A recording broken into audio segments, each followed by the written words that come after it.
Mwena wa gicua-ini ukoretwo ari kihithiro kia andu aria makoragwo magikuruhania na wendia wa ndawa cia kurebia. No riu thirikari irauga ni megukorwo makiumbura na kwanika aria makoretwo magitongoria thuguri no ngananie guku bururi-ini. Before Christmas, I published names of suspects we think are funding terror groups. We are going to do the same with the drug traffickers. Akeria nandikia mohoro kaunti-ini ya Mombasa, Minister wa ugitiri wa thiini Fred Matiang'i augite mari na ripoti cia kwihokeka ciigie aria makoretwo makiohania na thuguri no kwa ihinda na riu ihinda ni ikinyu muingi umenye ni makoretwo makimathukiria ciana. We will do that. I mean, why won't we?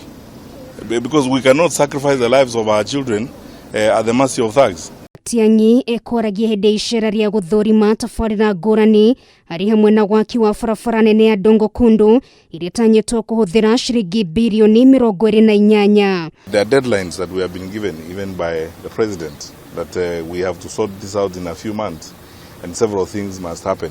That's why all these colleagues are here. Ministers odumwe na maafitha Thirikari ni makoretwo ihenya-ini ria gutigira waki wa tabarira ngurani ni warikirira na mihango-ini oro ino noyo makoretwo makigeria kwendia ripoti ya BBI kuri muingi. In about 2 weeks time or so, a huge team of cabinet secretaries and PSs will do a walkthrough of probably a whole week walkthrough of all the development projects that we have invested in as government in the coast region. Ici ni imwe cia tabarira iria mutongoria wa bururi Uhuru Kenyatta egukorwo akihingura wona mbiriri icera riake kuri muingi ica ikuhi.